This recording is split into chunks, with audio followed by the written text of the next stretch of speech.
All right, how's it going, everyone? Welcome to another episode of Forward Thinking Founders, where we talk to founders about their companies, their visions for the future, and how the two collide.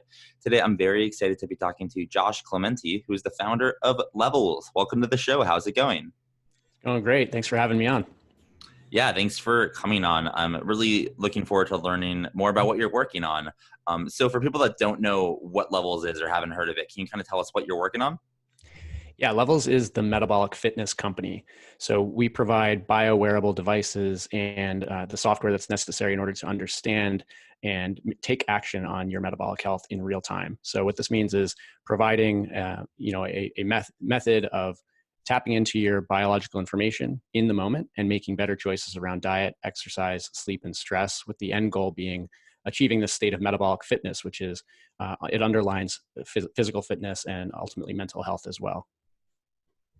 So let's kind of start high level. For someone that I don't like, I mean, I work out, I eat pretty healthy, but like I don't have a intimate understanding of health on a certain level. And I feel like a lot of people might be in the same boat. So kind of start high level. Why is it important to understand the metabolic level of your health? Or can you just start with high level, why it matters? Then we can talk about, how it works and then why you got started. Yeah. So let's see. So metabolism is the way that our bodies, our cells, take our food and environment and turn it into energy. So that's kind of like the bucket of what metabolic process means. So without metabolism, we don't have energy. We can't power any of the cells in our bodies. And so that's why I say that it underlies, it's kind of the foundation underneath physical fitness and mental health, because both our muscles and our brains require energy in order to operate, right? So you can imagine if energy systems are broken, the processes that we're operating, cannot function effectively either. So that's kind of, you can imagine that with that framework, if metabolic dysfunction sets in, things start to go haywire in the body. And this is exactly what we see. So the way the primary energy strata or molecules in the modern human are either carbohydrate or sugar and fat. And so carbs, when they break down in the digestive system, they turn into what's called glucose, which in the bloodstream is a really powerful molecule. It's what your sort of cellular machinery can run on. And the body wants to keep that in a very tight band. So it wants to maintain a lower threshold and a higher threshold that are quite tightly controlled. And so it uses other hormones like insulin, ghrelin, and leptin, which are related to hunger and satiety, to help you sort of moderate your behaviors to keep blood sugar very tightly controlled. Now, when we have sort of sedentary lifestyles, or we're eating processed foods, or just high sugar consumption, or a lot of stress, all of these things can start to influence our body's ability to maintain that glucose, that sort of homeostasis, right, where your glucose is well controlled. When that starts to happen, you begin to influence these large hormonal fluctuations and sort of spikes and crashes in your metabolic system, which ultimately lead to breakdown. And this is insulin resistance. Over the long term, you can start to see additional sort of long-term chronic illness set in, which we're seeing at an epidemic scale here in the United States, where prediabetes, diabetes, cardiovascular disease, dementia, cognitive decline, even Alzheimer's itself is now being considered type 3 diabetes. Even cancer is related to metabolic dysfunction. And so all of these things are kind of, they set in, they're called chronic illnesses because they are sort of the compound effect of years and decades of choices that are made without good information, right? And so again, what Levels is doing is providing context for the choices you're making in real time. So you can see how a specific action induced a specific reaction in your blood sugar control, and you can then start to optimize. That's very helpful to hear. And it sounds like you're working on some extremely crucial technologies, crucial product. Let's kind of talk about what is the product? Is it like something you put into your arm? Is it like a brain machine interface? Is it I have an idea of what it is because I did my research. But for people that doesn't know, how do you accomplish how do you accomplish the goal? What product is it?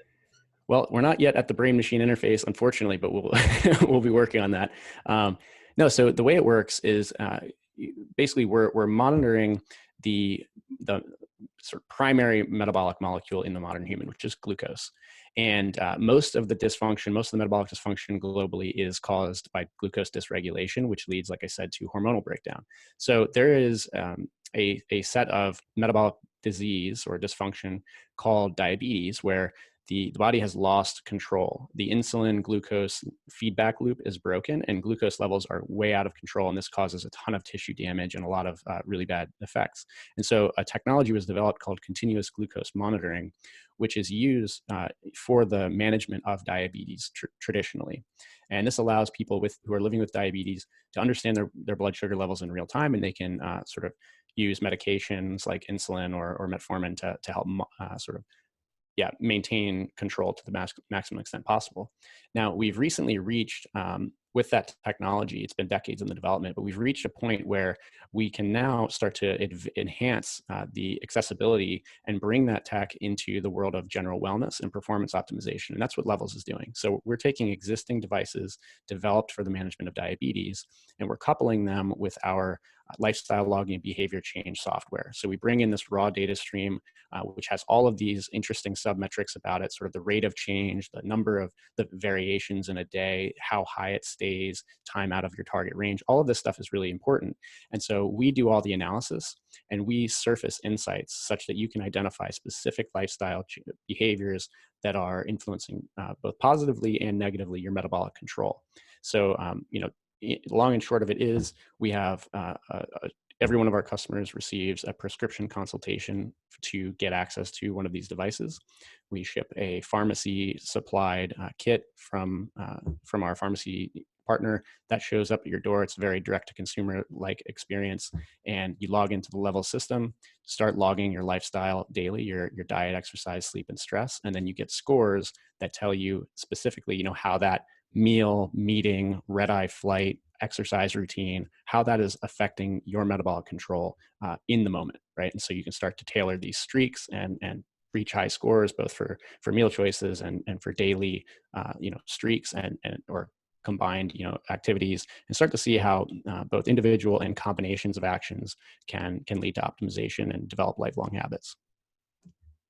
So why did you decide to get started working on Levels? This is a incredible technology that you're building. I know it's helping a lot of people. Why did you decide to get started, or what's the origin story? Well, the origin story, the short of it is I found out that I was either borderline or full-blown pre-diabetic, despite having very low body fat and traditionally sort of aesthetically looking like I was in good shape. And this is something that was a real shock to me, and it came from my experience using continuous glucose monitoring. So to dive in a little deeper there, I am a CrossFit Level 2 trainer. I worked at SpaceX on life support systems. And while I was at SpaceX, I was exposed to some work by Dom D'Agostino. He's a neuroscientist and keto researcher from the University of South Florida, which basically showed that the ketogenic diet can exert essentially superhuman properties on this central nervous system toxicity, which basically is a situation where in a high oxygen environment, the brain, there's a lot of reactive oxygen species in the brain. And if there's glucose available, they react and you end up having like some rapid oxidation. It's really bad and you can have seizures and it's deadly. And so this paper, I was like, exposed to this information that diet alone, basically the macronutrient balance of diet, can introduce like multiple hours of protection in this crazy environment. And that was the first time that I really sat back and thought, wait a minute. So physical fitness does not equal health. Essentially, you can have, there's a massive lever, which is diet, which influences how your body is functioning in real time. It's no longer, I had to kind of face the fact that it's like this calories in, calories out hypothesis of just like be lean and you're going to be healthy, really isn't the case. And so I started to think more specifically about my own experience and how sort of my day-to-day was functioning. And I realized that I actually don't feel very healthy. Despite working out regularly, I have these like crazy energy waves, basically feeling fatigued day in and day out, like getting out of a meeting and rushing to find another coffee before my next meeting, and was experiencing like this physical burnout. And so anyway, that led me to start thinking very seriously about like, I need some quantitative data on this. And I ultimately found a book called Wired to Eat by Rob Wolf, which talks about this sort of the rise of continuous glucose monitoring. And given that I was familiar with metabolic health or metabolic physiology at this point, I realized like, oh, that's pretty powerful to be able to measure that molecule in real time. To measure glucose in real time would be amazing. So I tried to get my hands on one of the devices by asking my physician for a prescription. He was not familiar with the use case and kind of thought this is just like little bit hypochondriac of you. You don't need this. You don't, unless you're diabetic, you don't need to care about this. And so I was turned down actually by that physician and then like 3 other physicians thereafter. Ultimately, I was able to get a device from Australia. And when I put it on, it took me about a week to get enough data to understand that I was either fully pre-diabetic or borderline. Kind of depends on who you ask. Some physicians have different opinions on where the thresholds lie. But suffice to say, my blood sugar was completely out of control, and I was spending a large majority of most of my day, or of most days, in the pre-diabetic blood sugar range. And this was entirely due to dietary decisions I was making, many of which I thought were objectively healthy. So you can imagine, like at the time, I was training pretty hard, lifting a lot, and I was eating brown rice, sweet potatoes, like large portions to replenish glycogen and be ready for the next workout. And what this was causing, because I have this extreme sort of carbohydrate sensitivity, was large elevations in my blood sugar, and then hormones flood into the system like insulin and bring me crashing down. And then that's when I'm like, crawling to the coffee maker. So that was that experience, like both the access issue of not being able to get the hardware initially, and then the amazing actionability and quality of the data stream to help me identify activities that were working against me and implement new ones that were objectively positive, led me to sort of dig deeper on the social scale of the problem. I found that 90 million American adults in the United States have prediabetes. 90% of them don't know they have it, and 35 million are type 2 diabetic. Our lifespan has gone backwards for 3 years. Basically, all of the things that we're struggling with at a social scale can be connected, or many of them can be connected to metabolic dysfunction. And so my own experience, coupled with the realization that this is an epidemic, a silent epidemic, was all it took for me to leave my other projects and get started. It's a great story, and it's like exactly I think how a startup should be started. Like you realize something with yourself, and it's like, oh my gosh, there's something here that I need myself. Can you kind of go into the day to day? Like? Let's say I got this, and there's a good chance I will. It sounds like very interesting and useful to my life. So let's say I got it. I want to kind of get into the nitty gritty of like the user experience. Is this something where anytime I do something, I input it? Is any of it automatically? Is there like analytic? Like if I was to get it, can you kind of describe to me what I would experience and what my first month would look like? Yeah, so the program is structured as a 28-day experience. And so you would get it, you would apply a patch to the back of your arm. And this little patch has a filament on it, which does break the skin. It's called a minimally invasive device. And so that filament is electrochemically measuring your glucose molecules, and it's sending wirelessly, it transmits to your phone. So you're going to use your phone to log your lifestyle choices. And we do this in levels in a very low overhead way. So basically you snap a picture, enter a few words about what exactly you're eating. And then for the next 2 hours or multiple hours, actually, this is done dynamically, our metabolic models, our algorithms, pull in your glucose information and then analyze it to understand the quality of that choice, or I would say the net positivity or negativity of that choice on your metabolic control. So we have in the background, we have these algorithms that are taking the raw data stream and turning it into a set of scores, like let's say 1 through 10 for our meal score, and then out of 100% for your overall daily score. So you just log your choices, you log your sleep data, your workouts we pull in from Apple Health Kit, your diet, you just, again, snap a picture of your meal and add a few notes. And what it ultimately is about is not necessarily, you don't have to enter your macronutrients and your fat, grams of fat, grams of carbohydrate, like the way MyFitnessPal would work. It's about you understanding how a specific choice you made, a portion or a specific meal, affected your metabolic control. And the reason that we do it this way is because there is a huge amount of personalization in this space. There were some landmark studies started in 2015 using continuous glucose monitors to show that two people without diabetes can consume a banana and a cookie made with wheat, and they can have equal and opposite blood sugar responses to those two foods. So this is where it doesn't really matter. There's no one size fits all. What's important is that you log the things that you are doing in your life, and you understand how those specifically affect you, and how minor tweaks like adding a walk after a meal, sleeping 9 hours instead of 5 hours, de-stressing maybe with a mindfulness routine if you're in the middle of a stressful workout, all of this affects the hormones in your body and your metabolic control. And so you'll start to identify these very quickly, like probably within the first week. In weeks 2 and 3, you'll make some changes. You'll like explore around how those levers work. And then by week 4, you're able to really implement some optimization and try to shoot for like a perfect score in your metabolic health.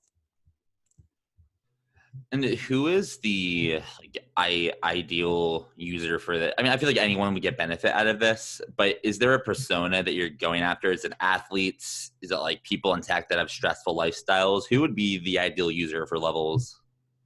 Well, I touched on some of the numbers again. Like, we're at a point in society where 12% of adults are metabolically healthy. 88% are unhealthy. 70% are overweight or obese. We have the highest rates of childhood obesity, diabetes, non-alcoholic fatty liver disease ever. And so really the mission of Levels is to reverse the trends of metabolic dysfunction, broadly speaking. So there's an epidemic. We believe that empowering each individual to make better choices driven by their own data, and then multiply that by millions of individuals, and you get social scale change. This is how we reverse these trends. So right now, we're in the process of reframing the conversation around metabolic health. So it's not something you either have or don't have. It's something that you work on. It's focus, effort, and repetition, the same way you go to the gym to get stronger. And so, caring for about glucose control right now, we kind of think of it as something for sick people. Like, you don't need to worry about that unless you're sick. We're reframing that and showing that actually it's for people who are desiring to maximize this life, to seek healthier choices every day, present and future. And so it's not this like boring fringe thing. It's actually sexy and mainstream. And so we're reframing that conversation, and we're starting with people who are very forward thinking and already health seeking, and who see this product and say, I already know that I want that. There's no educational element whatsoever. And these are people who maybe like use Whoop, who use 8 Sleep. They're like, basically the conscientious health seeker. A lot of Peloton people in there. And ultimately, as we start there in that sort of beachhead audience, we're also very quickly moving down into the weight loss segment, and then ultimately into the mainstream, where this is a product that it's the next Fitbit. It's a bio wearable that literally anyone who wants to take more control over their health long term is going to start using. So so right now, I think to summarize, it's like health seekers initially, and then eventually the mainstream as we expand and make our product more accessible. And I have to ask, you're doing this thing where it's a new type of product. You need to kind of like educate the market that no, like this actually matters for everyone, or for most people, not just people that might be diabetic or could be diabetic. How do you figure out how to market it in a way, or not even market it, but just like talk about it in a way that these health seekers kind of aligned? Did they automatically get it, or did you need to like bring them to a place and educate them a bit to get them to realize like, oh, this actually is a thing? How do you educate the market? Yeah, so education is one of the largest focuses of the company. We spend a lot of time thinking about reading the research and then writing about why this is something that every single person should pay attention to. And we do that on our blog, but we also do it through collaborations with our friends in both academia, like Ben Bickman. Again, Ron Patrick is one of the people, and Jason Fung, who we're really hoping to work with in the near term. Don D'Agostino, again, working with people who are already in the space and helping to basically build confidence that our message is meaningful, because it's we're supported by these people who are the thought leaders in the space. So that's one thing. And like just publishing content that's very approachable. It's not super high level academic, but it is well referenced and cited. And connecting the qualitative goals that we all have. So we all want to look good and feel good, and helping people to understand that glucose control is not just about diabetes, right? It's about, fatigue levels like I was experiencing. It's about skin wrinkles and acne are actually very closely connected to glucose dysfunction. Weight gain, the hormonal theory of weight balance is extremely strong. And Dr. Jason Fung, again, in the Obesity Code, it's an amazing book about this exact mechanism. So a lot of the education is around just bringing into the light the fact that you don't have to be someone who's terrified of diabetes to care about glucose management and metabolic control, metabolic fitness. And so we're connecting those dots. And then, we're very much leaning into the athletic sort of aspirational brand model, right? So one of our goals is that LeBron James is warming up with Levels on his arm, helping people to understand that, again, that like no matter where you are on the metabolic health spectrum, this is something you should care about. Elite athletes can use this to monitor their fuel source, their fuel supply in their blood in real time, and make better choices for training. And at the same time, someone who is struggling to lose, a ton of weight that they've never been able to shed can use it to understand the connection between those specific choices they're making each day and that goal of weight loss. And so it's a powerful molecule. We're trying to we're definitely starting in a more sort of athletic space, but then making sure the message is loud and clear that this is for everyone. And aside from getting LeBron wearing this on his arm during a warm up, I'd love to hear, or I guess on top of that, what is your vision for Levels? If you looked out in 10 years or 15 years, what could it look like? And I guess what direction are you rowing in? Yeah. Well, one of the things that really bothered me early on was just not only that this technology existed and I'd never heard of it before, but that the access pathway is very convoluted. It's very hard to use your health information in your daily choices, right? We use data. Honestly, we use data in basically every corner of our lives except for our own personal health and wellness. And so when I look 10 years in the future, I see a world where our health data is much more like our financial data, where you can whip out your phone and you can have a live look at what your trajectory is, sort of the to make a metaphor, the deposits and withdrawals, right? Right now, we kind of have a bank account balance and we have no way of accessing it and seeing whether we're overdrawing. And in the future, that is not going to be the case. We're going to have a host of analytes, not just glucose, but feeding into a metabolic model of our own health, projecting us into the future. We'll be able to share that data with experts we trust for guidance and coaching. And we'll be able to know not just that, we're set up for financial security into retirement, but also that we're going to be alive, and well to enjoy it. That's really where I see Levels, balancing the playbook in terms of longevity and human flourishing. And together, you'll need some help. You'll need some customers, a lot of customers. You might need some more investors if you want to do that. You'll need employees. You'll need LeBron James. But outside of all of that, you'll definitely need help from the forward-thinking founders community. So for my last question for you is, how can the forward-thinking founders community help? Are you hiring? Are you looking for customers? Are you looking for investors? How can the community assist? Yeah, first off, definitely read what we're putting out there into the world in terms of our blog and our information, and let us know if it's resonating, what's missing. But the biggest thing is we're building the strongest team in the history of health and wellness. We are looking for world-class candidates across roles. So connect with us. If you or someone wants to put that personalized data in the hands of the individual in order to change metabolic outcomes and reverse this trend, please reach out, help us to enhance human flourishing and join the team. That it's already a stellar world-class group. And we're very excited to continue that and looking for people like the Forward Thinking Founders audience to help us continue to do so.